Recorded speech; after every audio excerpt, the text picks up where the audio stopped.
So, welcome all. It is 4 o'clock and I will begin my onboarding talk. Thank you very much for all the presenters and everybody attendees for coming in. Today is a very interesting Sunday. We will be focusing on the physiology and biochemistry of yoga for dentists. It is not only for dentists because yoga is everybody's business or it's for everybody, but the presenter will tailor make the talk to dentists and to non-dentist participants who are here in today's program webinar. Thank you very much, attendees. And I can see the number going up. Please ask your colleagues to join in.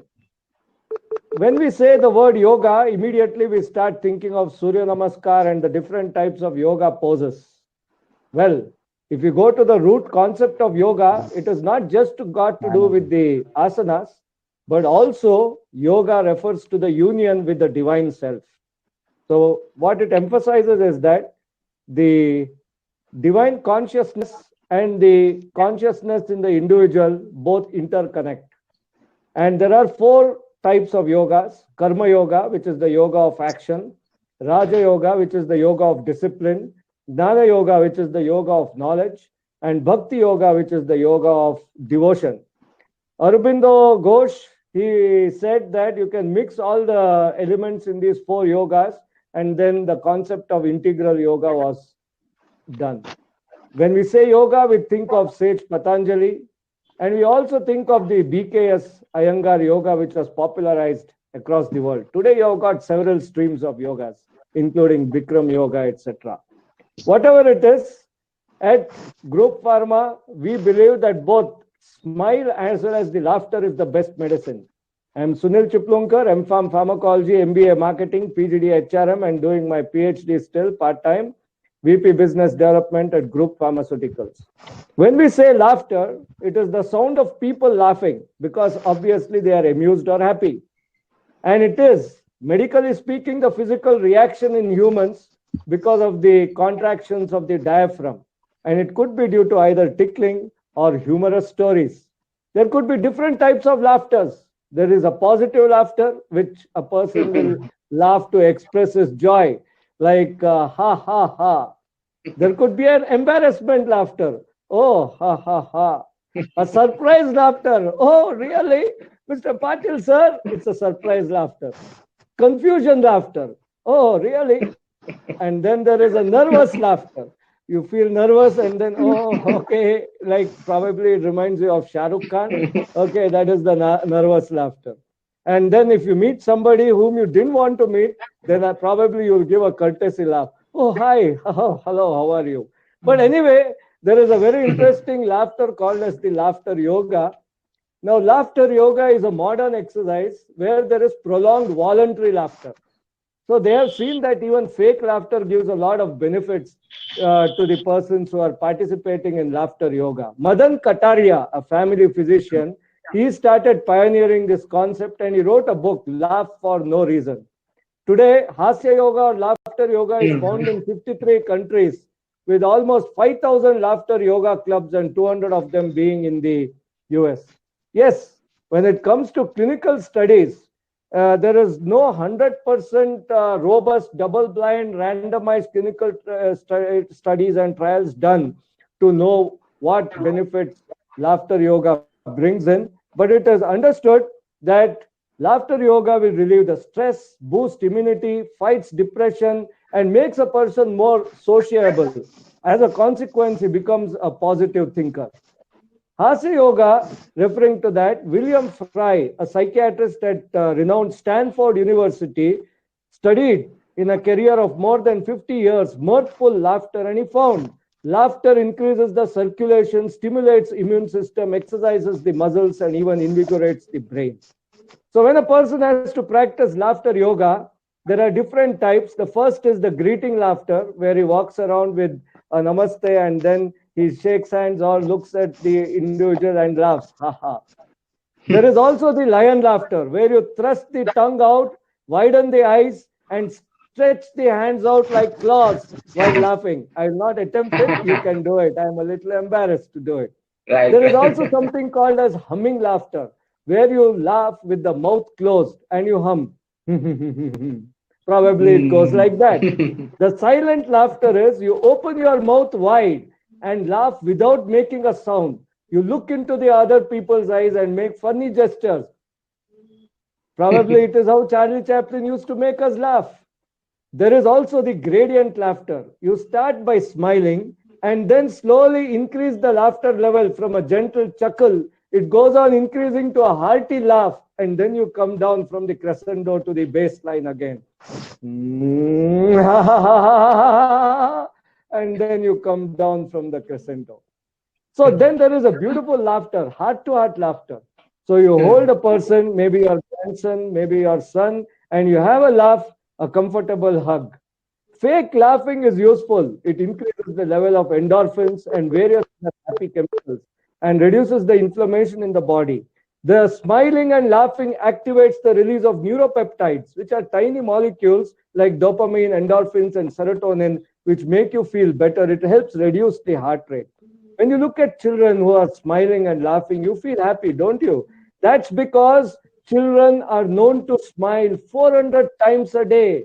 While happy people smile 40 to 50 times a day, the average person smiles only 20 times a day.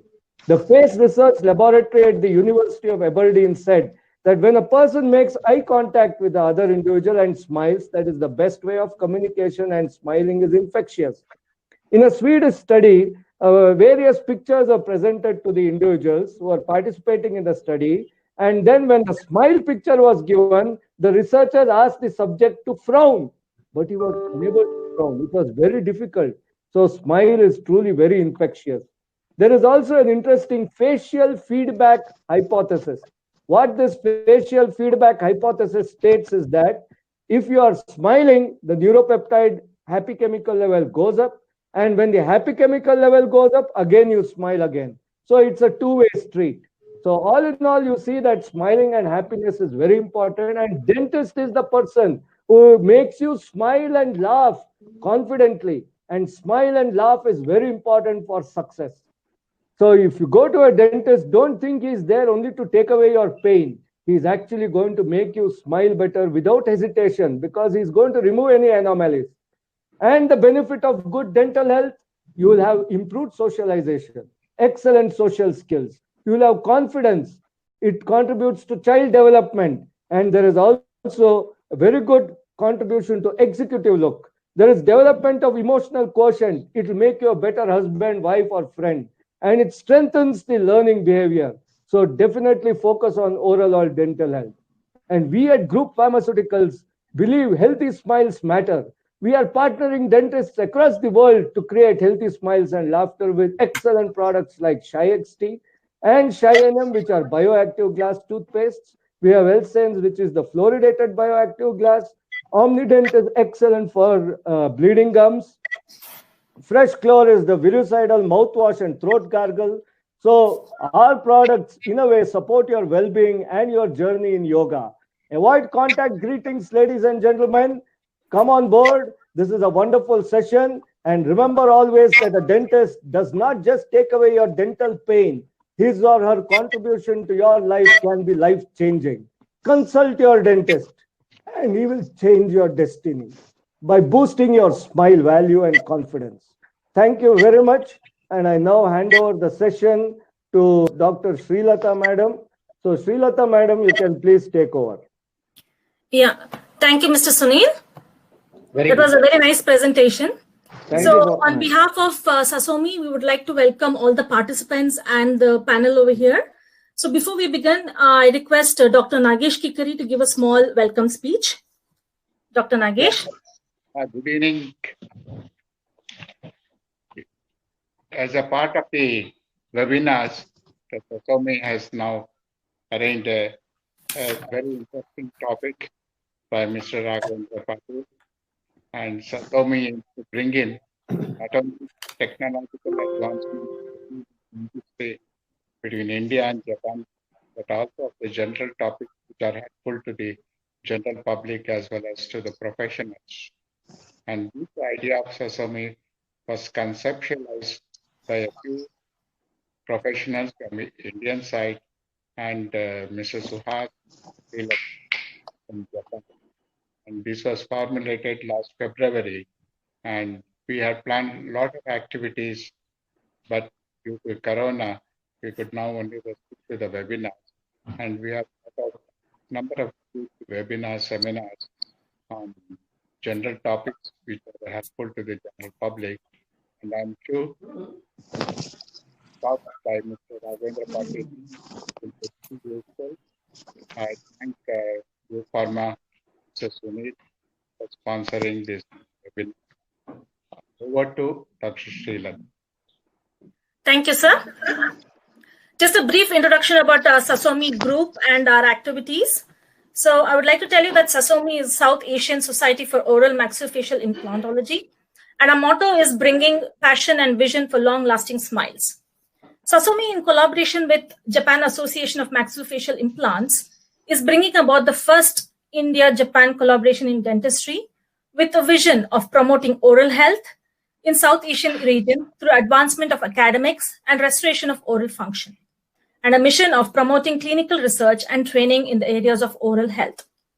Under the patronage of eminent stalwarts like our dental fraternity, Dr. Nagesh Kikeri and Dr. Girish Rao from India, and Dr. Kanichi Seto, Dr. Jun Shimada, and Dr. Takao Watanabe from Japan, we have planned various activities to benefit young and aspiring dentists, such as certificate training programs, academic conventions and symposium, study tours, to mention a few of them.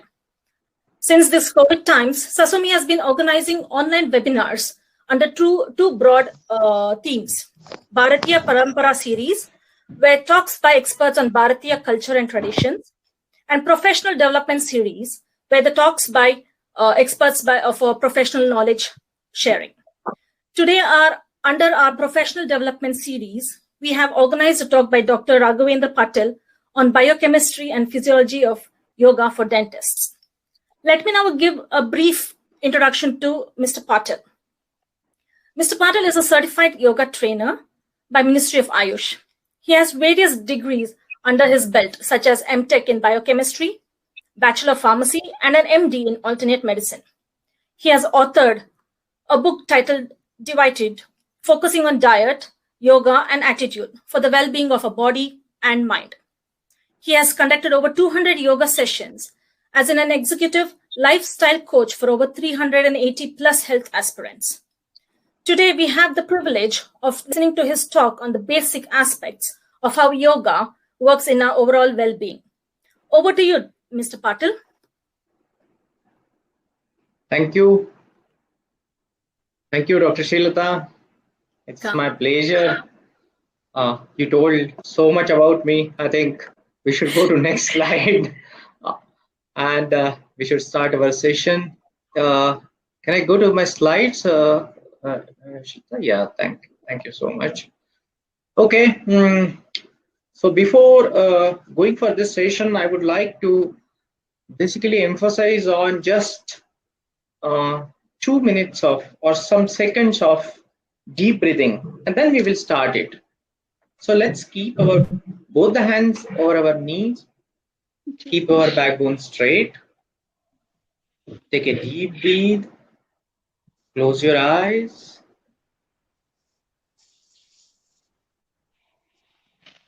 hold there, very slowly breathe out.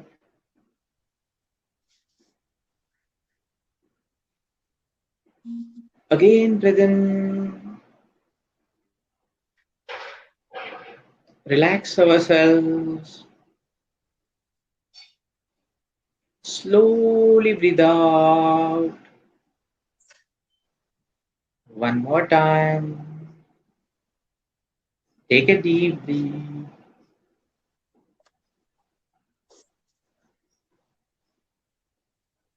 Hold it. And breathe out. Rub your palms. Rub them on the neck. For next 40-45 minutes, we are going to imbibe and digest whatever that biochemistry brings us along with yoga Let's rub our ear and rub our face with the resolution of exchange of knowledge. Next 45 minutes, let's open our eyes. The very important about starting of this session, along with slow breathing, slow breathe out. The reason is there are researches which have found that our mucous membrane, our epithelium, especially epithelium, it produces the nitric oxide. And because of this production of nitric oxide, it relaxes the capillaries, arteries, it actually facilitates our blood flow. You will find every session, even every session in a dentist clinic, whenever you would like to go for, always go for first 1 minute of meditation. You know, in this 1 minute of meditation, you will find that you have won your patient, you have won your health aspirant, because the patient will be internalized, which is actually one part or limb of yoga. This particular limb of yoga is not currently addressed in any of the Western medicine. So internalizing the person is what a very important beauty of yoga. So today, what I brought for you is a kind of mixture of what are the current researches in yoga from the biochemical and physiological point of view, actual experiments which are done, and some of the logical conclusions over it. You know, there may be many dentists who are attending this session. They have a lot of conclusions they have brought by themselves, and they found this works this way. So for example, if you keep the photograph of a photo frame of some good people in your clinic, it works. How it works, it cannot be explained except by some psychosomatic approach or emotional approach of a particular patient. What I brought is how the dentist should actually do yoga, what yoga dentist should recommend, and what is the biochemical basis of it. Believe me, after going through almost 100 to 200 papers, we come to know there is a very less research which has been done in yoga.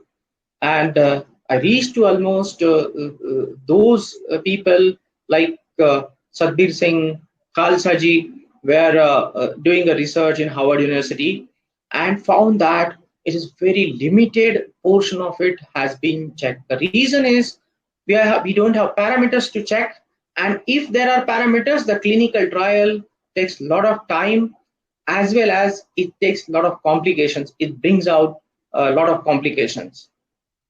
So ultimately what happens, performing yoga, getting results is what is happening. It is like an electrical engineering where we don't come to know what is a potential difference, current, and ultimately we come to know the light is glowing. So that kind of thing is happening even in yoga. So what I would like to emphasize on, there are hundreds of papers ultimately found that they are going towards the conclusion of what is drawn 5,000 years ago, right from the Bhagavad Gita, right from the Panini, Patanjali, Gorakhnath, then Machindranath, and in the Goraksha Samhita, there are almost 50 epics. You will find that they are on the similar lines. Don't know whether they were very good doctors. We don't know whether they were very good psychologists or biochemists or psychiatrists, but you will find the results out of it, right? So I have taken it from the references which are there from the Hatha Yoga, Ghiran Samhita, Hatha Yoga Pradipika, Patanjali Yoga Sutra, Shiva Samhita, and you will find even in the Upanishad as well as yoga. The yoga, this term is actually a kind of it has inherited from the Yuj Dhatu. Yuj is like it's a confluence or sanyog or yog. So it is a yuj dhatu. So it is multi meaning word, having the yuj is a sanyog, or it's a confluence of our mind, body and soul. It is a confluence of our actual eternity and ourselves. It is a confluence of our prakriti, our material body and non-material body. Okay, so as per the definitely the Western medical science, we are not considering any non-material body, but it is slowly establishing in some research paper, when we come to know that we can manage ourselves better if we have control on our breath.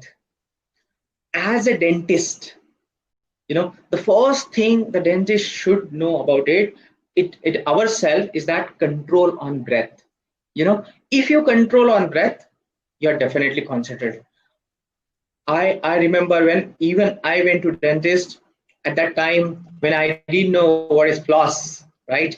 Till now also, many people, I think more than 60% people, if you ask them, normal people, they will not know what is floss.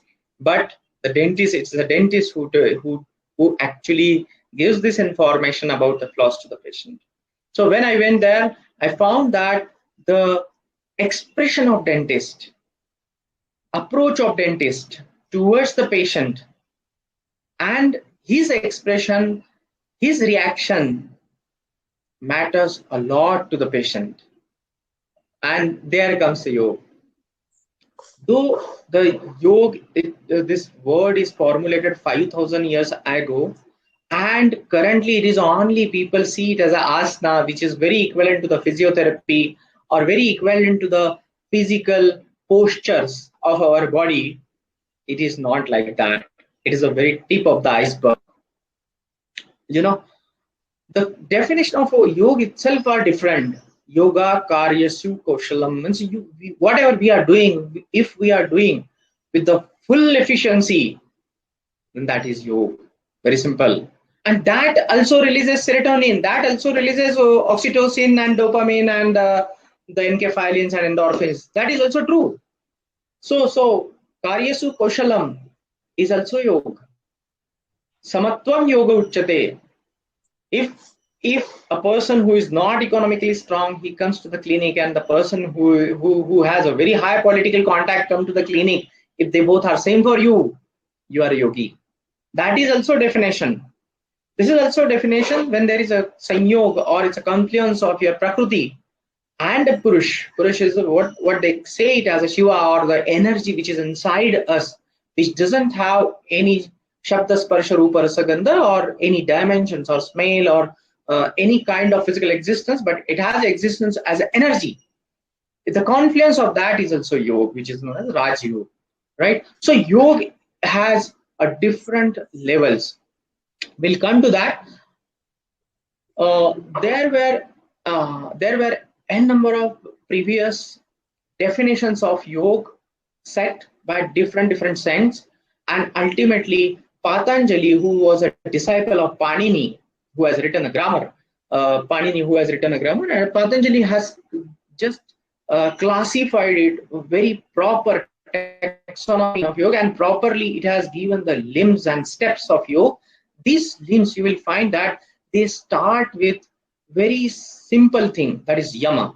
Yama is actually what we should behave with the other people, society, surrounding. Okay, so ahimsa, satya, asteya, brahmacharya, aparigraha. Don't go by its meaning of the exactly ahimsa, then you should not even kill one microorganism. What will happen to actinomycetes? No, it's not like that. It's like that ahimsa is not unnecessary killing of any of the animal. Okay. It has considered the living being in different the layers, or what you can say a panchakosha.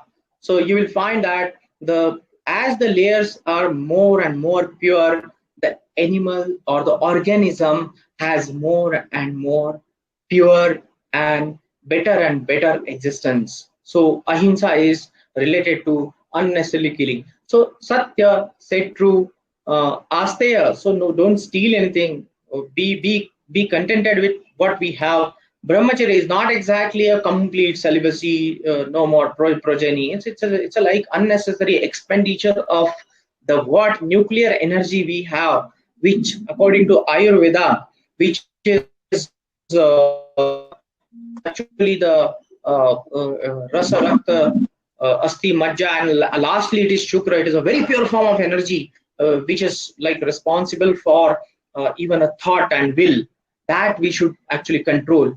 And the aparigraha is not unnecessarily accumulation of lot of things, so that we can attach ourselves. More attachment, more problem. If you attach yourself to a patient also, you will find that you will be in trouble. Okay, so similarly, what are the niyama? Niyama is what we should give it to ourselves. Say saucha, purity, cleanliness. Santosha, purity and cleanliness is very important. For example, if I'm a dentist and I have burr in my hand with 12,000 RPM, I should know that my hand should not be sleepy. I should have gloves and I should have mask. My floor should not be sleepy. Everything should be clean. There is no chance of even of one single slip. Santosha, contentment, and tapa, that is actually a kind of penance we have to do. Swadhyaya is a self-study. Ishwar Prani Dhanani. We should always have our surrender to our principle and energy. Yama, niyama, and then asana. Asana is what everybody knows, that the position, posture, and we'll come to that. What asanas dentists should perform. Pranayam. This is where the actual Western medical science differs, because they come up to the asanas. There are no breathing techniques or in depth given in any of the Western medical science or any medical books, only except that the giving oxygen or a concentrator or pure oxygen like that. But you know, actual pranayama, if you go see, it's a kind of increasing the life. Life is a very pure form of oxygen we can consider. So oxygen is very near to life, and the life is a very pure form of it, where actually we live, we start our right from the locomotion to our thoughts, everything.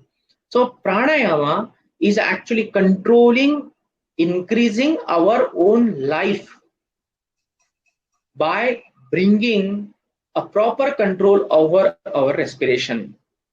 It is said that because autonomic nervous system, specifically the air or the inhalation and exhalation, which is explicitly can be controlled by our explicit nervous system and autonomic, both of the nervous system, the only way to get into our mind, the only door is a respiration. There's a very good, beautiful paper and almost a 3 hours session by one American scientist on this, that how we can enter into the mind of our as well as others through the respiration. So respiration is the key where actually yoga starts. Till here you will find it is a Bahiranga yoga, and here from here the Antaranga yoga starts. Antaranga yoga, like that is the inner yoga, has immense potential than anything else. You know, for example, Dr. Sunil said that laughter. See, laughter, I think he has mentioned probably somewhere there are 14 muscles which of your face which get during our smile, these get stretch and relax. Whereas in frowning, there are 43 muscles which get tense. So frowning causes a lot of damage. More than this physical change in the muscle, there is a inner mind which get almost polluted by frowning, and it has an effect over the others also, and this particular effect over the others causes a problem.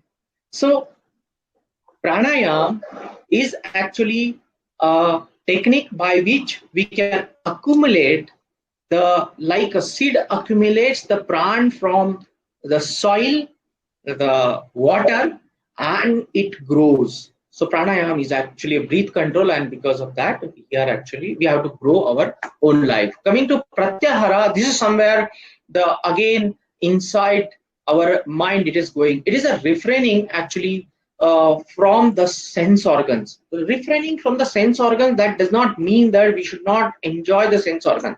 We should enjoy the sense organ till they are enjoyable only, not beyond that, or till they have a threshold where above that becomes a problem for us.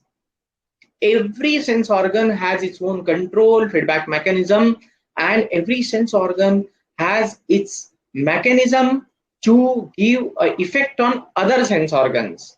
So we should know that. Otherwise, it will lead to kama, krodha, lobha, moha, mada, and matsar. And there is after that, if we would like to attain the next level of yoga, it's a dharana. Dharana is focusing our mind. So what we have done in just 2 minutes, that we are focusing our mind to know detail about yoga. You know, your own mind and my mind, I pray inside to the nature, to the energy, that let's distribute this knowledge with the laughter which is started by Dr. Sunil. And then dhyan. Dhyan is again internalized, completely concentrating either on our body part or outside of it. So that is dhyan.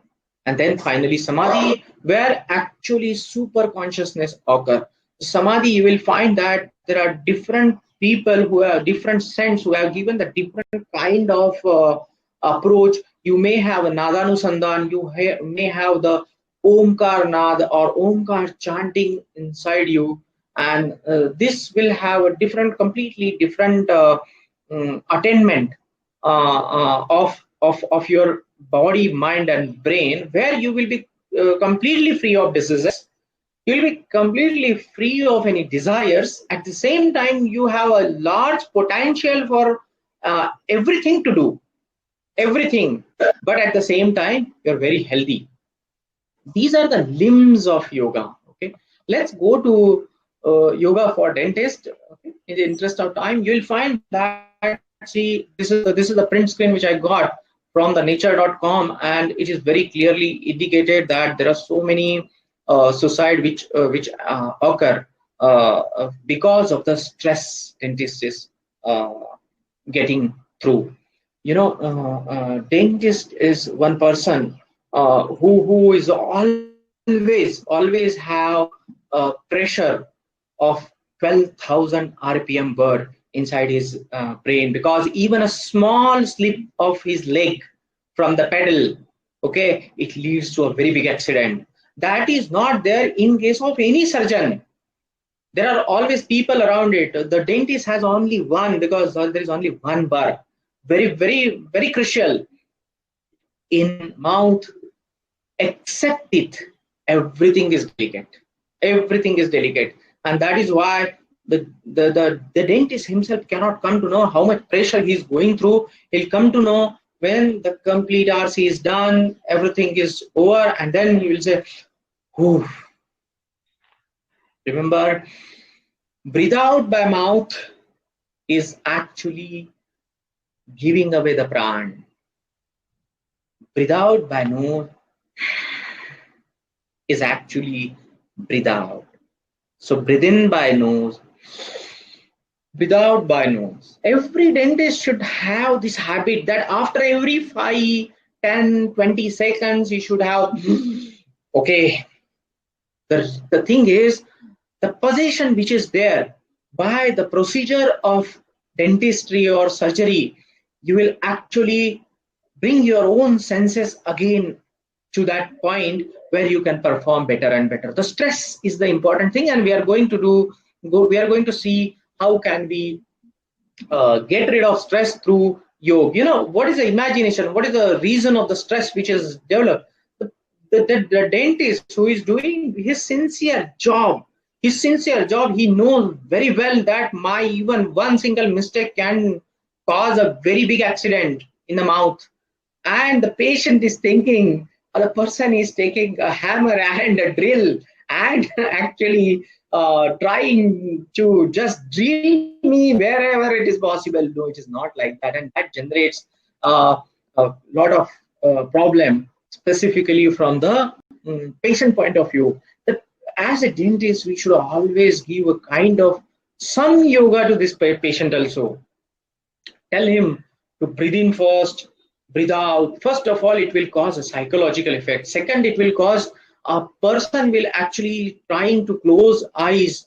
If you give him him or her the best she can do in next 50 minutes of RC, the best.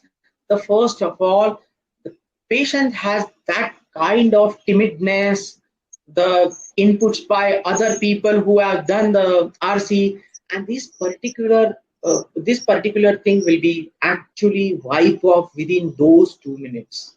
You will get the biggest advantage, biggest cooperation from the patient. What happens? But if the patient is not cooperative, you'll find that dentist develop a stress, because if dentist is working in service or in some hospital, he has a high expectation from him. There are patient complaints, okay, and this will lead to sometimes increase in the consumption of the alcohol. And always the dentist is always looking towards the oral cavity, and he won't have any other thought. Actually, his whole career is always swaying between the economy and his image as a doctor, okay, standing throughout and keeping always bending his neck forward, and very less time he sits. It's a very pathetic non-medical condition or non-medical posture, non-healthy posture, in which actually dentists remain standing. Believe me, this is the truth. And it is said in yoga that no posture should be there for 10 to 20 seconds or more. No, not more than, unless and until you are very well used to it and you have a proper oxygenation of your body, right? And this increase in stress ultimately cause professional problems, family problems, and then depression, and many times there is a suicide. I am in touch with many dentists. Many dentists are friends, and the way in which they are going, specifically in case if there is an accidental case and the accident is to the part of the dentist, particularly the teeth, it's a very big problem. Stress, no doubt about it. Stress, when it starts building up to some limit, it gives you a very good result, but afterwards it becomes a very tense, a very, very detrimental effect on your body. Okay, so most of the dentists, they have two things. One is back pain and one is neck pain, and almost 50% you can say, or more than that, dentists, they have musculoskeletal pain, and this is where the yoga actually come into picture. Okay, we'll go quickly ahead. We are actually dearth of time and lot to explain. You all know about the physiology of stress, that whenever there is from the hypothalamus there will be STTH, and then it will have a stimulation to the pituitary gland, and from pituitary gland definitely the cortisol stimulating hormone will be secreted, and from the adrenal gland cortisol will be secreted, and this particular cortisol will have immense effect, and there will be because of this cortisol there will be high blood pressure, there will be sleeplessness, there will be anxiety, then fatigue will be there, there's a huge depression, muscular tension develop, and ultimately we do mistakes. So as dentists, we should refrain from it. How to refrain from it? We'll go ahead, and as a dentist, we are always have at the back of our mind, okay, we always have a image consciousness, as a doctor, as a very, very important person of the whole society. We cannot seek help, but I'm sure when you will go to the limbs of yoga, the internalizing ourselves, and the satya is what? Okay, I'm in trouble. I am in trouble, let me save myself. And that is what the satya is, right? And then you are free. If you have laughter on this, then you are free. Okay, so lot of stress which will cause lot of problems, so many problems. Okay, I will not go into details of it, but you will find majorly people put on weight. Many times it is found that people have they will take the sleeping pills, they will shift to diazepams and all the benzodiazepines, and they'll have hypertension. Ultimately they will have to shift to antihypertensives, and then another thing is the immunity depression. And that is where the tension appears, because if your immunity is depressed at that point of time, then you are susceptible to many infections. Not only infections, then again your acidity will shoot up at the same time. Because of the stress, there will be headache, skin condition, then the autocoids will generate so many things, and there will be inflammation. Quick inflammations are there. Eczema is the result of many of the stresses. Nowadays there is a research going on specifically in case of this Viagra. I tell you, the research says that if the person is in tension, the person has a very less erection as a result of it. The reason is because of the reduction in the nitric oxide. And this Viagra people, they have done the research that as the nitric oxide is reduced, they found out an inhibitor that is known as a PGD inhibitor, and this inhibitor actually inhibits the enzyme which is responsible for the another enzyme which enhances the activity of nitric oxide. So, and ultimately it will flush the blood in the genitals, that is corpora cavernosa, and as the flush the blood, it causes the erection, but at the same time it has a lot of side effects. But this nitric oxide is a natural output of some yoga. So simple. Why we would like to go for the very different nitric oxide enhancers? It's a very natural output of yoga. No doubt about it that nitric oxide half-life is just 1 second or 2 seconds, but at the same time the yoga will increase the metabolism, and it will give you a kind of facility that periodically it will increase the nitric oxide again and again, and it will relax your capillaries. Okay, so coming to these are all the effects of the stress. You will find that particularly stress, when it will work or it will impart its effects on blood viscosity, and then there is a series of diseases which starts.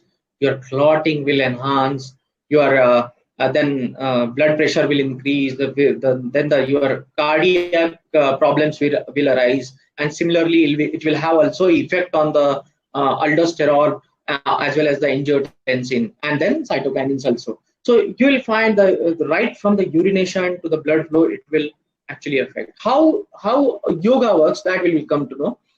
Okay, so this is what I explained in the previously, that it affects on our ACTH and our the cortisol, and these are the effects of cortisol. So coming to the yoga, how it works. See, yoga, when the positive effects of yoga, first of all, it increases the blood flow. Once it increases the blood flow, the distribution of all the hormones, it will be first of all uniform, though it is internally the hormones which are secreted right from the pituitary, all the stimulating hormones, and right from the pancreas or the adrenal, everything will be distributed properly. Secondly, it has a capacity to suppress the cortisol production.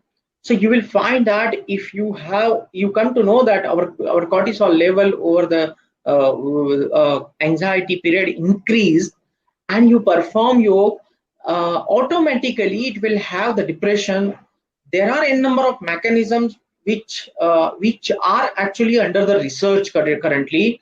They say that the cortisol production is suppressed not only by directly action on the adrenal gland, but also the action on the hypothalamus and as well as pituitary. If you do, for example, the Shambhavi Mudra, and if you concentrate yourself on the Bhrukuti Madhya, which we say that it is at the center of the forehead, and you will find in a very fraction of second to a minute, you will find that you are internalizing yourself very fast. Similarly, if you have a Khechari Mudra, so in Khechari Mudra, what you do, you twist your tongue and just touch it to the upper portion of your oral cavity,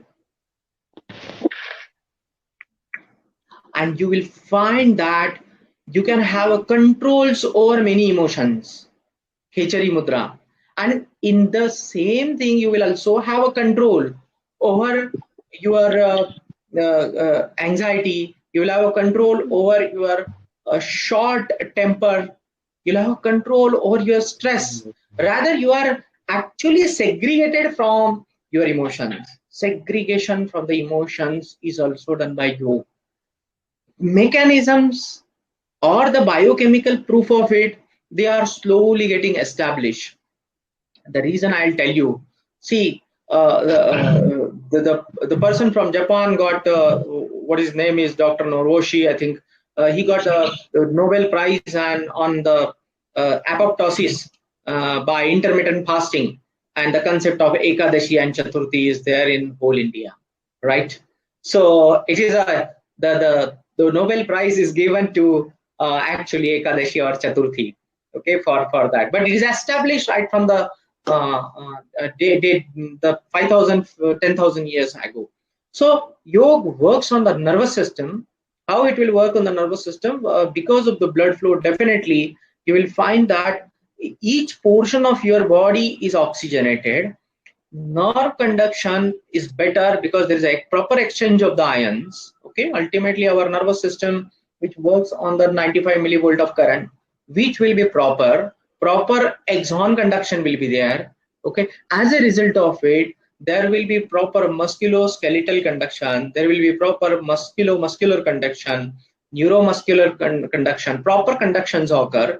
Okay, and third thing is that you will find in asanas as well as in mudras as well as in pranayam, okay, it will work directly on the centers of endocrine organs. Example, I'll tell you, very simple. You take Nauli. Okay, Nauli is considered as Shuddhi Kriya. Okay, there are 6 Shuddhi Kriyas given. Dhauti Basti Tatha Neti, Naulikam Tratakam Tatha, Kapalavatis Chaitani, Shatkarmani, Shamacharya. These are the 6 cleaning techniques which are given. Nauli is a cleaning technique where we do the regurgitating our the enteric muscles of our stomach. If you find you are actually stimulating our adrenal gland, you are actually stimulating our kidney. Now, once the kidney is stimulated, definitely it will secrete a proper erythropoietin, which will affect the bone marrow. And bone marrow is nothing but the responsible for production of the WBC and RBC, right? Apart from the spleen and apart from the your thymus gland, and you know, thymus gland will be vanished after some time, and the whole contract will be with the stem cells of the bone marrow. So naturally, keeping the kidney healthy is important, which is directly done by yoga. If you have a Padahastasana actually it massages the internal organ. That is another portion of yoga. It massages the internal organ. Let's go to the slide. How it will work? How it will work? Yoga. The balance is from mind, body, and soul. It can work with the vital capacity increase. For example, if we have a breathe in completely and keep yourself oxygenated with the full of lungs, pressing the lungs, so that the conceptually in yoga, it will actually spread the oxygen to the parts of the body and trying to hold it till it is utilized completely. It will increase the vital capacity of the lungs, which is actually a kind of amount of or the volume of air that lungs can hold. Also, when we breathe out in yoga, that you should breathe out completely and very slowly. Why slowly? Because you should breathe out till the last carbon dioxide which is exchanged from the capillaries to the lungs is expelled out. And that is where your actual exchange of your carbon dioxide and oxygen is very fast. So vital capacity and then oxygenation is also very fast. Musculoskeletal coordination, because see, you will also have a question that musculoskeletal coordination is also occurs in gym. Yes, it occurs, but there is a lever principle, there is a facility principle. Facility principle will actually concentrate on particular muscles of the body, not the integration of the body. You know, for example, if I would like to lift a weight, definitely is that particularly my radioulnar muscles, my carpal muscles, and my all these brachial muscles and everything will be proportionately get strengthened. But at the same time, if I say these proportion, and if I say I'm moving my hand, these proportions are very different. Lifting a weight or having a lever principle will actually not give you a proper integration as compared to the positions which are there given by yoga. Okay, that's why yoga positions are very important. So musculoskeletal coordination, balancing weight with muscle. Balancing weight with muscles, you mean to say that there are certain types of asana. We'll go to that. The asanas are like supine asana are there, standing asana, sitting asanas are there, or there are asanas which are balancing asana. And so balancing asana, actually they force you very legibly in a harmonious way. They force you to be balanced at particular positions so that muscles which are not used in the past by your body but which are required to be strengthened should get strengthened. You find the first slide which is for yoga, which is given by Dr. Sunil. It has a Marichasana. Marichasana, where the Dr. Iyengar, he was actually just holding his hand at the back side, but putting his knee in between. And this Marichasana, basically, it will give you a great amount of stretch in your torso. And as the torso is stretched well, as a result of it, you will find that there are n number of massages to the whole viscera is massaged. So as a result, there will be good blood flow and there will be good balance of the body. There will be good hormonal balance. Another difference between the current what we prescribe as an exercise and the yoga is that it has a relaxation also. See, it's a rejuvenation. Whatever we have physical ATPs which are expensed, these physical ATP has to rejuvenate. You know, most of the ATP which we expense in the mitochondria, generally in the what we can say tricarboxylic acid cycle, these ATP are to be rejuvenated, right? Again, there should be an embedded marrow pathway, generation of pyruvate from the glucose, and these particular ATPs to be generated, and then again it should be suffice. But at the same time, there is definitely a kind of metabolites which are generated. A small urea is generated in the blood, small creatine. So everything which is generated as an excreta or product should also channelize to the kidney so that they can expel out, and that is where the Shavasana comes. So it is a complete. So how actually the limbs of it, that we will know. I have just kept one slide for the difference between what is the instruments and exercise versus the yoga.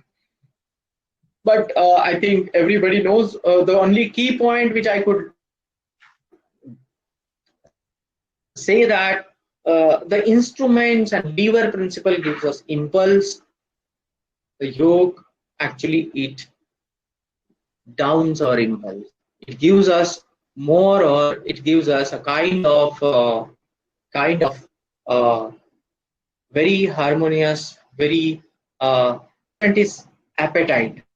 You'll find that if you go on gymming, you'll find your appetite will be enhanced too much. You know, the ghrelin, but however, this is my experience from last 380 people. Whoever starts yoga and then after that shavasana, the person will find, even if I don't take too much of food, I'm okay with that. That is what becomes a mitahara.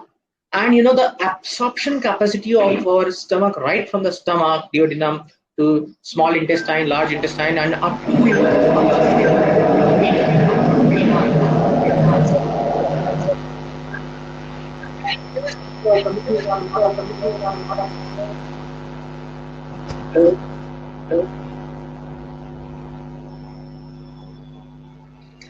somebody is can you please I request everybody to mute.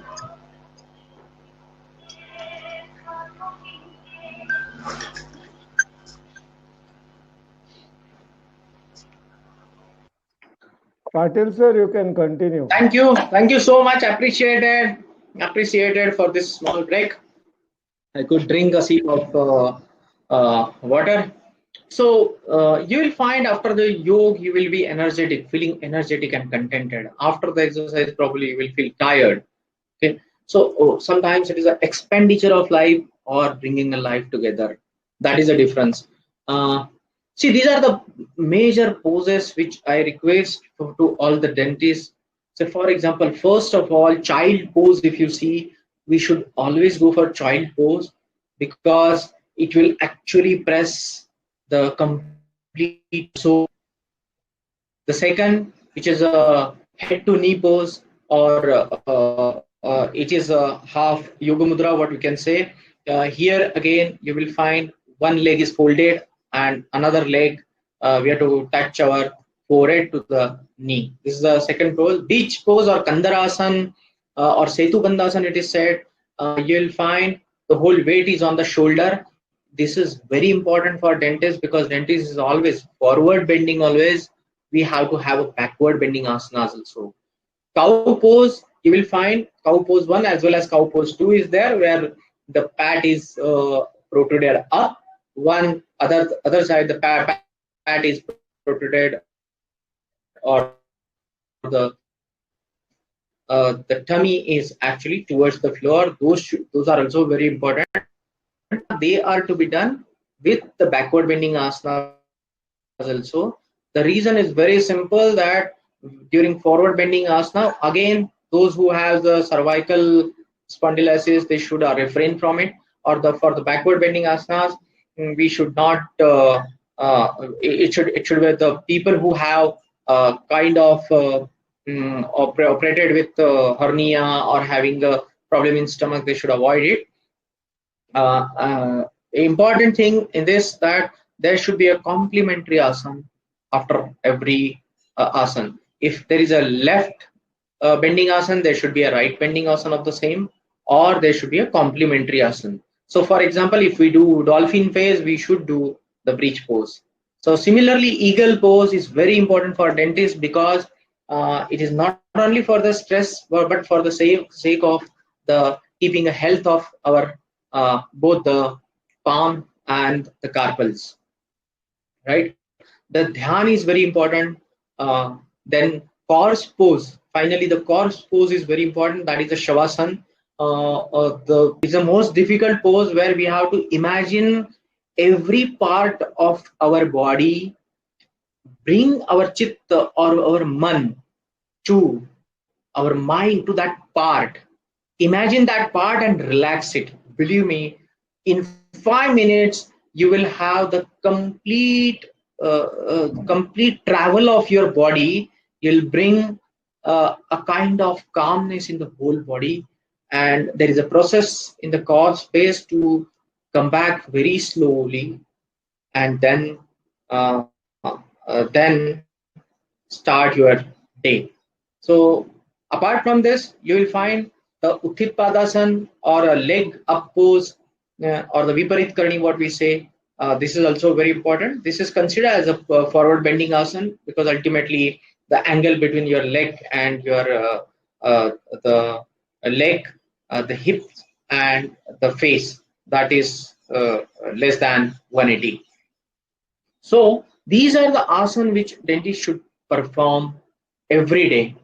Considering if there are challenges with respect to this, please they can definitely take their proper decision on it. They are well versed with the contraindications. Let's go ahead. In the interest of time, the mechanism. Okay, I told about cortisol, serotonin, melatonin is another thing. You will find that our circadian cycle, which is very much governed by the secretion of the melatonin from the hypothalamus. If the melatonin is secreted, then our cycle is proper, right? If the dentist has not taken a proper sleep in the night and he has to do the operation or the RC in the morning, and then there will be a problem. So naturally, melatonin secretion is also affected during the stress. So it is better to get rid of the stress through yoga, and this melatonin should be proper for the proper circadian cycle. Similarly for GABA and serotonin. Another thing, you will find that our basal metabolic rate also reduces. The consumption of our energy reduces when you will start actual yoga. You will find that your running capacity increases. You need less energy for your normal behavior. Your thinking will be streamlined. Okay, but all those philosophy ahead, the very important point is you are right from the absorption from the windows of your intestine till the windows of your colon, everything will be optimized, and that is where the complete change occur. And you will find that the fat switch, what we say by Dr. Robert Atkins, the fat switch, which is very quick with respect to yoga, because you'll find that in the embedded marrow pathway, when excess of pyruvate is generated in the embedded marrow pathway, excess of pyruvate, instead of going towards the lipogenesis, it will go to TCSC.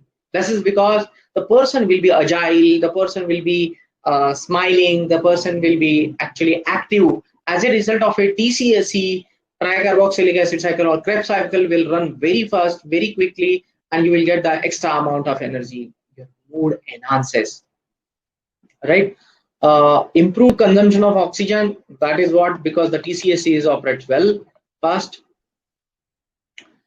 So this is one thing which is very important for dentists. Anulom Vilom or Nadi Shodhan pranayam or alternate nostril breathing, every dentist should do, as well as they should recommend. Reason is, this has an effect on neurons. This has an effect on the complete nervous system. It is said that parasympathetic nervous system is stimulated by actually the Anulom Vilom or alternate nostril breathing. Not only this Anulom Vilom, you'll find the Bhastrika, you'll find the Ujjayi, and there is a very good paper from published from EMS about how the vagal nerve is activated with Ujjayi pranayam, the Sadharan Ujjayi, Madhya Ujjayi, and the Urdhva Ujjayi. How the vagal nerve is activated, and vagal nerve has an innervation. You all know that vagal nerve has an innervation in the liver, in the lungs, in heart, and as a result of it, all these are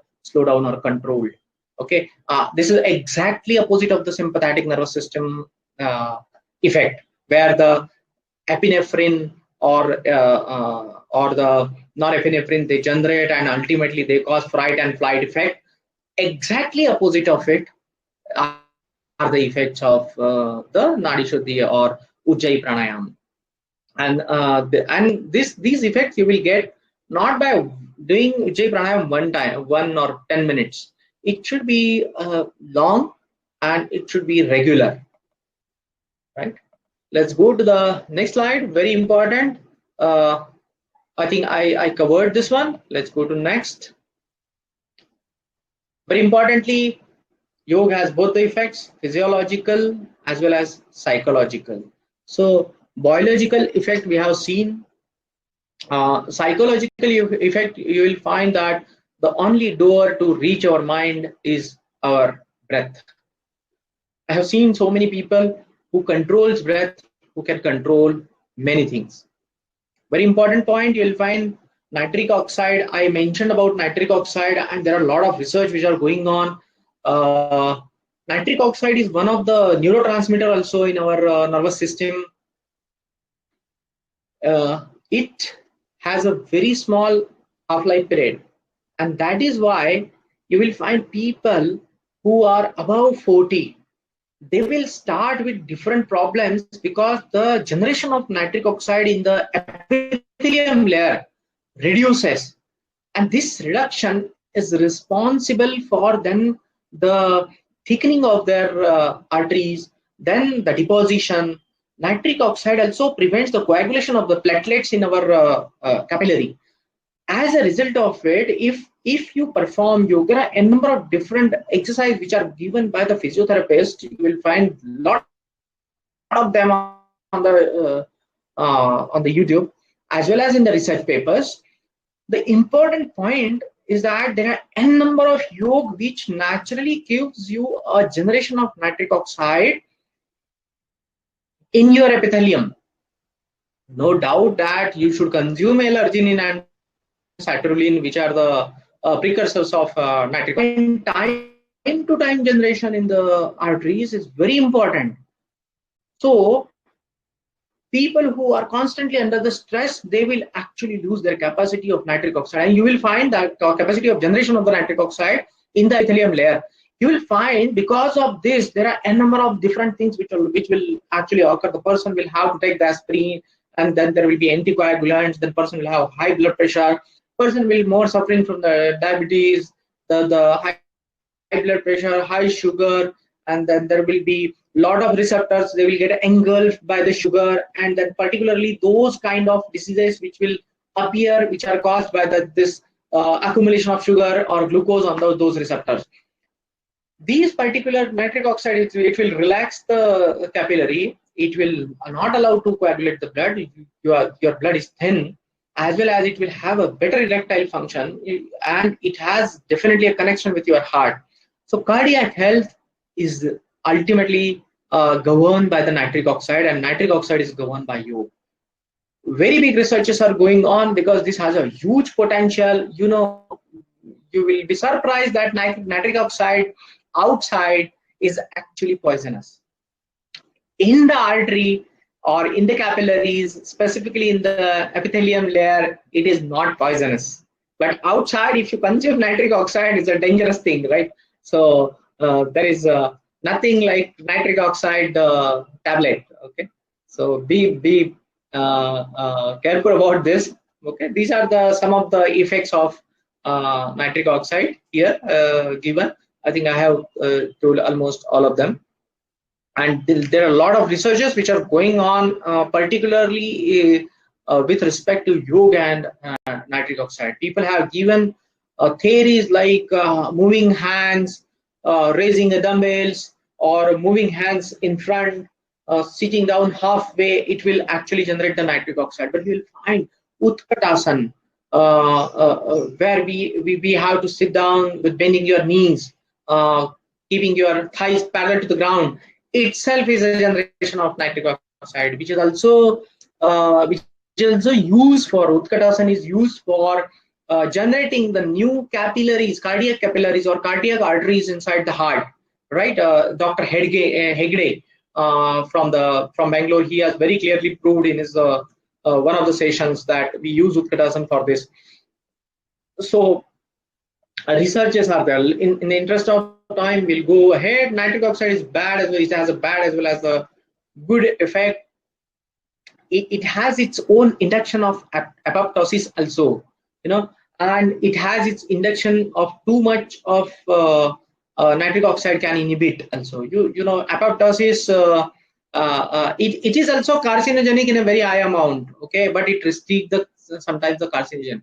This is not explained in, I have searched so many things, but it is not explained. You may know a day before one news I would like to share, the metformin, a company, I won't name it, but this is a post from a New York Post that metformin tablets have to be recalled and retrieved from the market because of dimethyl, nitrosodimethyl amine has been more incorporated, and nitrosodimethylamine in high amount is a carcinogenic one. So you can understand definitely the thin line between the therapeutic range and the carcinogenic effect of it. Let's go to the yoga, which will have a very specific effect. Say for example, Dhauti. I have almost 300 case studies with me itself. By Dhauti, I just removed the acidity of a person, but definitely it should be that the ghrelin or acid will be expelled out in the morning, but at the same time one has to take care of how the person reacts for it, or if the person doesn't take much of water, then there will be a kind of the injuries to the complete esophagus part of it or the pharynx part of it. So Shuddhi Kriya, Dhauti is the one of the best for reducing the weight, because it will slow down your Shuddhi Kriya, such as Bhastrika. Bhastrika Pranayam is one of the best to increase your temperature of the body, and in the winter. And I feel that in winter, when there is lot of the temperature is low and there may be shivering, the dentist should do Bhastrika before starting its own clinical procedures.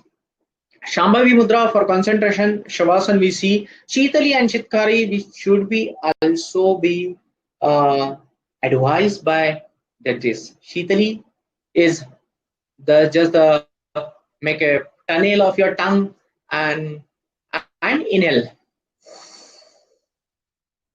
Gallop it and exhale by nose. Shitkari is actually just putting your both the set of your teeth together and inhale by mouth.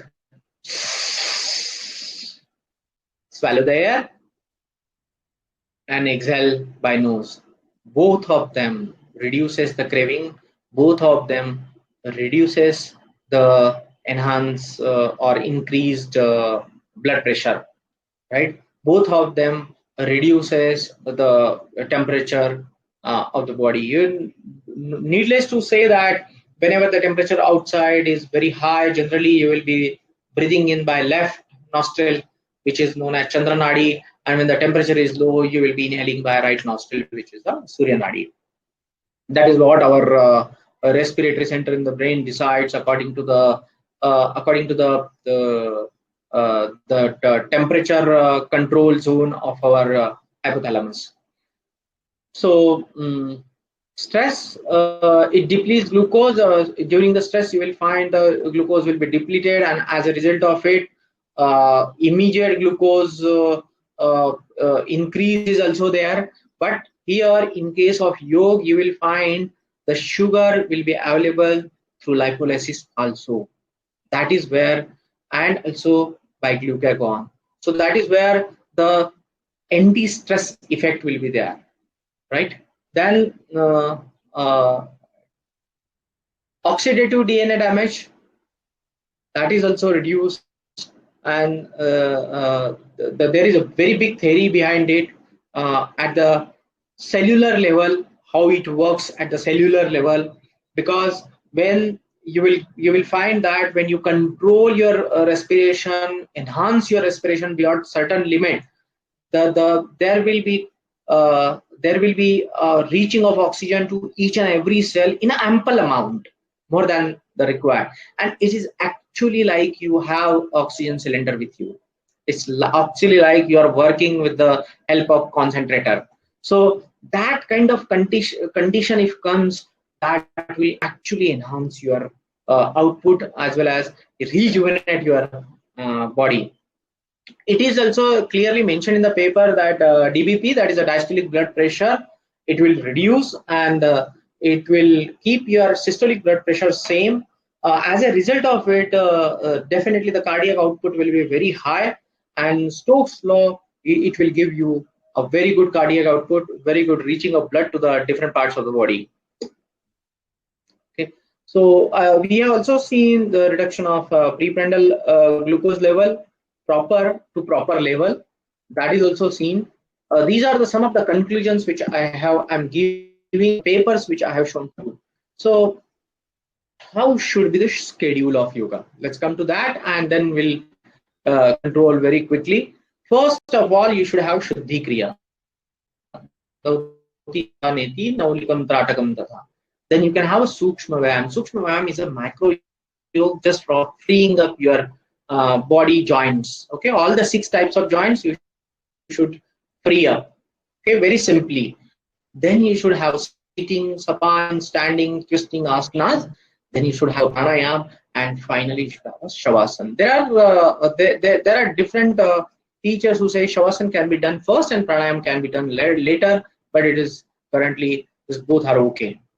So that is a range, and I feel dentists also can advise to their patient all these things. Danta Mula Dhauti or Jivma Mula Dhauti, cleaning of a tongue, is given in yoga, right? This is the first dentistry which is given in the yoga. That is a cleaning by your 2 fingers. You can clean your tongue, because you all know very well that because of the exhalation of the acid from the stomach, then there will be dead cells on the tongue, and in the morning, because of the accumulation of the bacteria, it will also sting. All right. So Danta Mula Dhauti, Jivma Mula Dhauti is well given in yoga, which can be even prescribed by dentist. Okay. This is the Danta Mula Dhauti. Danta Mula Dhauti, they say that a bark of the acacia you can actually, or juice or fine powder of acacia, you can clean your teeth basically. So this is along with the brush also, or all the techniques of brush. One can also advise, if at all, if you cannot do or cannot brush it in the night, you should at least do Danta Mula Dhauti, right, of the teeth. Shitali I explained just now, and Sadanta Pranayam is kind of Shitkari, where actually the teeth you touch together, similar to the Shitkari. Only thing is the air actually goes from the actually back of the mouth. So the air it goes with a very high speed. It can be a detection technique whether the person has caries. Immediately the temperature reduces and the person will feel, yes, there are caries. So that also can be tested on the patient. Ujjayi Pranayam, I told that see, in case of pranayam, there will be explicit muscles pull and push, the contraction and relaxation. Whereas in case if our respiration is given to the autonomous nervous system, there won't be this particular muscle, especially the internal intercostal muscles will not be contracted. It will be only diaphragm muscles which will be going up and down. Okay, so Ujjayi Pranayam has n number of advantages. The dentist should definitely go for Ujjayi Pranayam. Questions? I'm sorry, I took, I think, 10 to 15 minutes more. Your questions are very important, and if I'm not able to do it, definitely I will get back to you on the questions. With the answers, it will be learning for me. Thank you. Thank you, Mr. Patil. It was a very insightful talk. Yeah, thank you. We have a few questions here. One is like, what type of pranayama should one perform to get rid of COVID problems? Okay. See, there are. I think there are.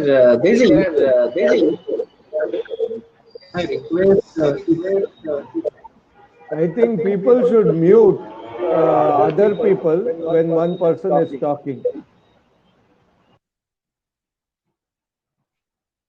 Is it audible now? Yeah. Yeah.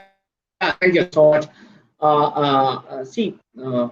Actually, you will find the entry of COVID if we go to the root of it. Okay, consider like a child. The COVID-19 is coming. It is going into the nose, nasal cavity, going into the larynx, pharynx.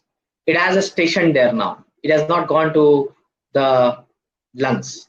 It is stationed there for 1 or 2 days. Probably it will be waiting there. How can it goes to the lung? Because there's a upward movement of cartilage of trachea and everything is there. That because of that it will not so easily go inside in the first go. That point of time we can very easily stop it. The best is the Bhastrika pranayam or the Ujjayi pranayam at this point of time, along with Dhauti also. Dhauti will take it out. Neti, because it can attach to the nasal mucosa also.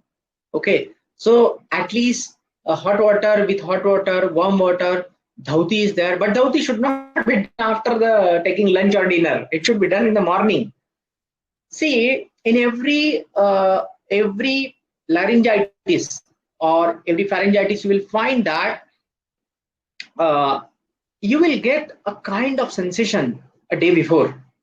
There must be some hitching is there definitely. Okay, you'll be coughing a little bit.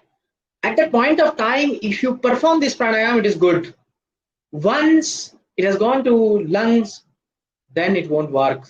Then only a very few remedies, like the one thing is like the steam only, where it will give some temperature and it can have the detrimental effect on the corona. But Ujjayi, Bhastrika, and third thing is Surya Vedan. Surya Vedan pranayam increases your temperature very high. Okay, so Surya Vedan, it is said in Yoga by Hatha Yoga Pradipika by Swami Swatmaram that the ascaris can be very easily removed by Surya Vedan. If I have 2 cases where I requested the person to go through Surya Vedan. They are kids actually, and the kids had done Surya Vedan every day for almost 30 days for 100 times, and they got rid of their ascaris completely. Well, it may be because they might not have taken a lot of sugar and also the Surya Vedan. So for COVID, Ujjayi is one thing, and Surya Vedan and Bhastrika. These 3 things. Thank you. There's one more thing. Elaborate the necessary asanas as rejuvenating and which can be done in 15 to 30 minutes. Sorry, elaborate the necessary asanas which has rejuvenating effects and which can be done in about 15 to 30 minutes time. Very good question. I'm sure this is a real question because there is a dearth of time. What we need to do, follow the principle of 3 minutes. First 3 minutes start Sukshma Yoga. Okay, in these 3 minutes, start the Sukshma Yoga from tip of your finger to the tip of toes. Everything you move right from the tip of the finger in 3 minutes. Then 5 minutes to 6 minutes you do asanas. Which asanas you do? One very important is Surya Namaskar. Sun salutation covers almost all types of forward bending and backward bending. And if you have done 2 to 3 Surya Namaskar, which will require hardly 2 to 3 minutes. After that, you do, again you can note it down, 1 Gandharasan, 2 Ardha Machindrasan,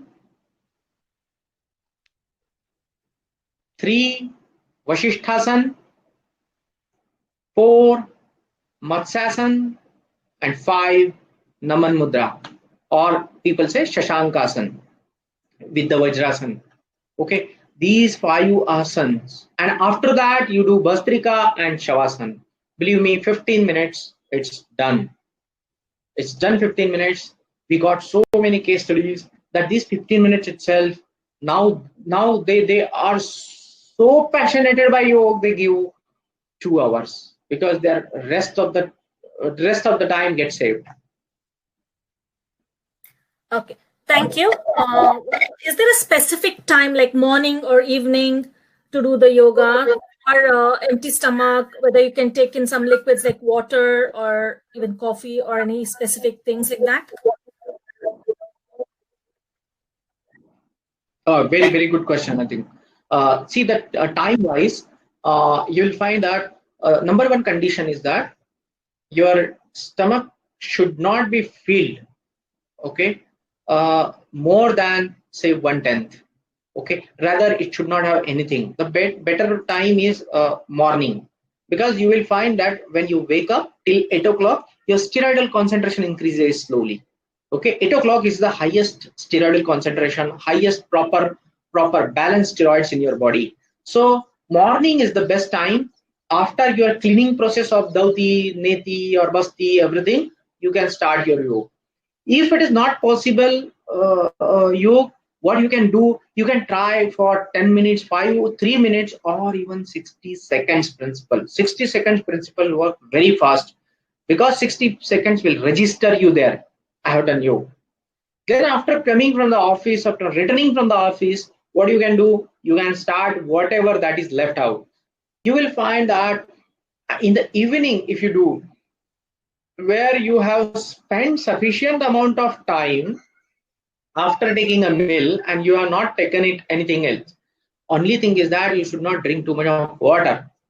Okay, otherwise what will happen, that the stomach is holding the water, and if you give the twist to the stomach, naturally it will cause, the water may come up or it may push somewhere.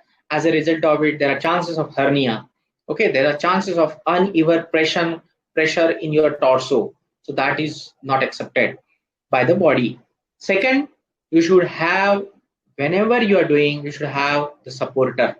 Very important. Or you should know your capacity, tuck your proper belt there. Very important. Otherwise, it may lead to sometimes hernia. So, and the third thing is that you should not touch the ground. You should be on some organic this one mat, so that your electrical charges which are actually developed on your body should not go to the floor. Okay, there is a huge electrical difference potential between your body and your floor, so you should not touch any floor. Yeah, thank you, Mr. Patil. This is the last question, I hope. As you know, that there are a lot of side effects of allopathic medicines. So, any harmful effects of Ayurveda and allopathic medicines as well? Dr. Shilpa, there is a lot of Madam, when you are speaking, lot of echo is there. You just go nearer to the audio. What now? Yeah, now it is better, okay. ma'am. So the question is like, as you know that there are a lot of harmful effects of allopathic medicines. So is it similar, like even for Ayurveda and homeopathic medicines as well? Are there any harmful effects? Very good, very good question. It is like summarizing the complete medicine in one single sentence. But it is a very good question. See, the principle on which allopathic medicine works is like killing organism, is like prohibiting particular metabolic pathway, is like neutralization, is like opposite effect of particular action in the body. The mechanisms of action is like this way. It is a particular drug, it's a molecule, right? So it has its effect not only because the root is generally oral or parenteral, it has a direct effect on the other parts of the body. Generally, it is said when we go for Ayurvedic, right? What I can best tell that these particular extract, if the allopathic principle is not applied to it, for example, if they are not extracting the active principle out of it, and then they are preparing a concentrated extract out of it, and they are applying the allopathic principle to it, it will definitely have effect. Okay, let's not befool ourselves that Ayurvedic doesn't have effect and allopathic has effect. So let's go by a very childish approach to it. It has a molecule, it has effect. Okay, yes, I can say that those Ayurvedic products which are really tested, specifically which are given in the epics, they also give along with their side effect. They also give.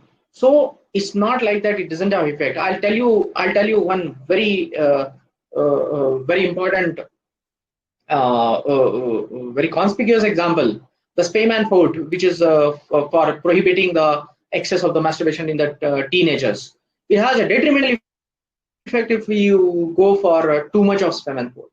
If you take more amount of any anti-hypertensive drug or the tablets of the Ayurveda, it will have effect. So the point here is therapeutic range of it is very important. Even the Ayurvedic has a therapeutic range, and allopathy also has a therapeutic range. Allopathy has a molecule, Ayurvedic has the different way of conveying of the drug to the body. So definitely it has. About homeopathy, it works on very different principle. Again, it will be very very unwise to say that it won't have side effect. It won't be, because the principle on which it works, according to the Kent and Boron, that it will produce the same effect as that of the disease. So disease has nothing to do, the root cause of the disease has nothing to do with what we give as a homeopathic principle. Though I'm not a homeopathic doctor, but I'm saying this one from the reading itself. Only thing is, when exact potency of the homeopathic drug that matches with the actual potency of the disease, it becomes a remedy for it, right? But if the potency is higher, it will have different effect. If the potency is lower, it may not have effect. So that is very logically which is given in the Kent and Boron. So it has a potency.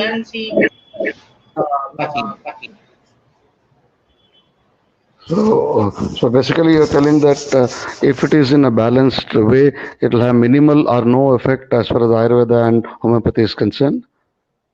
Yeah. See, actually, again, a therapeutic range is very important.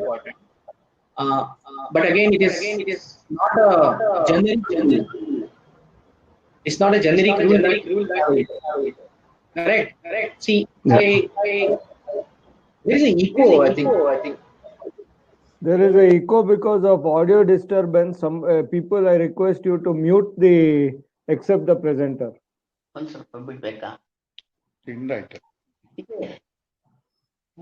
Okay. Start, sir, now. Now it will not be there. Right. Okay. See, the Ayurvedic drugs, they also work on somehow, some drugs work on the same principle of allopathy. Some works on the Vata Pitta Kapha approach, right? So it is particular to that medicine which we take.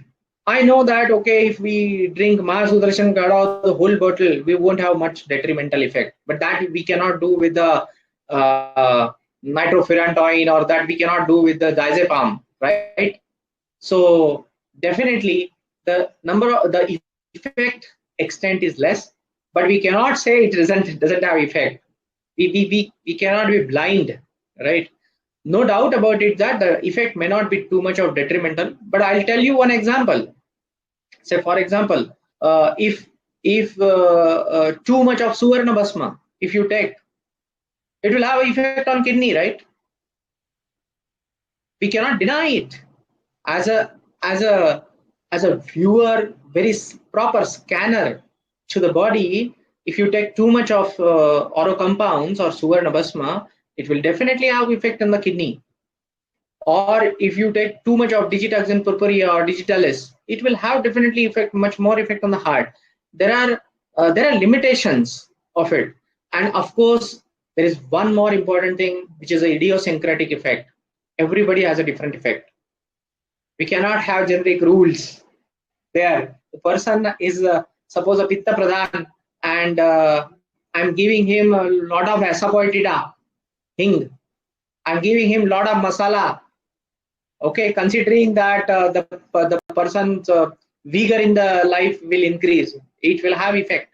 I have one case. I'll tell you. The person he was not able to sleep properly, so I will just take nutmeg powders, some amount of nutmeg powder along with the milk, so that by milk the tryptophan will be there and melatonin will be secreted very well. And nutmeg has a very good effect on the sagging effect on or the harmonization effect on your nervous system. What is the result of it? Believe me, sir, the result was that the person has a constipation after 10 days. And person come to me, I have constipation. I said, how much you have taken? No, I used to take one nutmeg every day. My God. It's not accepted. One nutmeg every day. So we cannot say that. It's a range, very important, and it is an individual drug. Okay. Thank you, Mr. Patil. There's one question, if you don't mind. Sorry, Shilata? There's a last question, if it's okay, Mr. Patil. Can you take it? Can you hear me? Yes, ma'am. Yeah, sure. Okay. What's your take on Sudarshan Kriya? Okay. That's one question. I think there is echo. Is it okay Yeah, now? now it has gone. The echo is coming from Japan. So you I request them to mute. Yeah. What is your take on Sudarshan Kriya? Very good question. Of course, the take is very positive. Otherwise, Sri will definitely give me negative marks. The very important point is, the rhythmic breathing in Sudarshan Kriya, which is actually, if you critically analyze the Sudarshan Kriya, very critically, you will find that you are doing first Madhya Ujjayi, then the Sadharan Ujjayi, Madhya Ujjayi, and Urdhva Ujjayi, and it is attributed to the reduction of Vata, Pitta, and Kapha, right? So that is the first explanation which is given by generally the art of living experts. There are papers which are published by AIIMS. They very clearly indicated it actually stimulates the parasympathetic nervous system. And this parasympathetic nervous system stimulation, you will find the secretions are increased. Okay, your blood pressure is normalized afterwards, and afterwards you will also find your dizziness kind of thing, because they also do Bhastrika after that. And vagal nerve, which has the innervation in lungs, in our complete torso part, in heart, in liver. Okay, these all innervations, they actually secrete this neurotransmitter to every of them and stimulates them. But as a whole result of it, as a whole result of activation of parasympathetic nervous system, your complete body will be actually relaxed. So you will find one thing is that because of too much of inhalation of oxygen, very importantly, you will find that your complete body is oxygenated. So, it's a natural pranayam, bringing a pran inside. Second thing is that the relaxation occurs. So you'll find the Sudarshan Kriya, it will give your skin a different kind of glow. You'll find it will impart a kind of smile on your face. Very important. and it will cause increase in your metabolism, because you are in Vajrasan, you are in Padmasan, your blood flow is towards the tummy and you are towards the brain. So naturally, it has a very positive effect, Sudarshan Kriya, and it should be done every day actually. If there is a lot of the temperature, room temperature is very high, I think we should restrict some part of it, definitely, with the because a lot of researches going on Sudarshan Kriya. Very importantly, not even single casualty occur in Sudarshan Kriya, and they could rejuvenate many people out of it.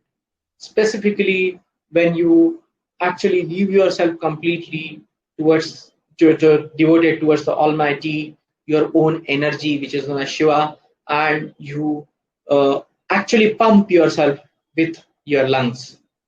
So definitely it works well. It works, it stimulates the kidney, it stimulates your liver, it stimulates your lungs, stimulates your heart. You'll find a relax afterwards. So Sudarshan Kriya is a very good technique, which is a combination of Ujjayi Pranayam and Bhastrika Pranayam. So respected Shri, they have sorted out exactly, they have sorted out how many of the breathe in and breathe out should be slow, how many are medium, and how many are faster. On that basis, he has given a very good complete regime to everybody, and that cassette what Shishi has plays in their class is fantastic. So it's a good one. Thank you so much for taking all our questions. Now I request Mr. Manjunath to just say a few words of thanks. Thank you. Thank you so much.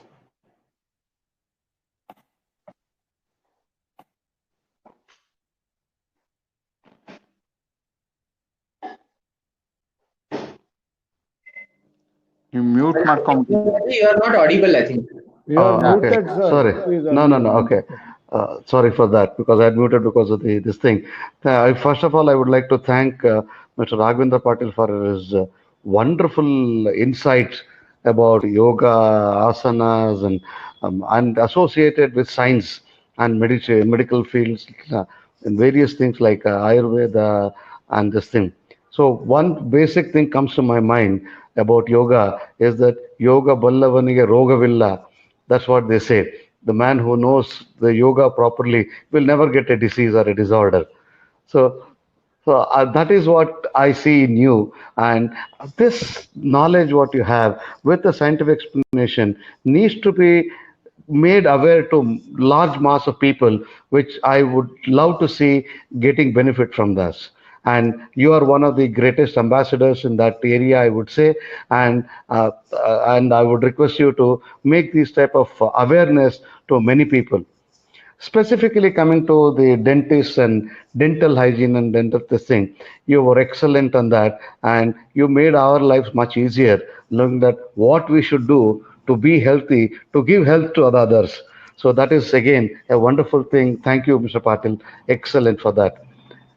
And with this, bringing Mr. Sunil from the group pharma, we should really thank him very much, because he's the one who has sponsored this program, and I look forward to many other sponsors like this. More than that, he actually taught us why we should laugh, why we should smile, and he gave a better lease of life for us. And I think thank you very much, Sunil, for sponsoring this and getting us the importance of laughter in our life. And thank you very much for your product line, what you have presented, which with dental hygiene, we may be able to be more confident to smile with others. Thank you, Sunil, for that.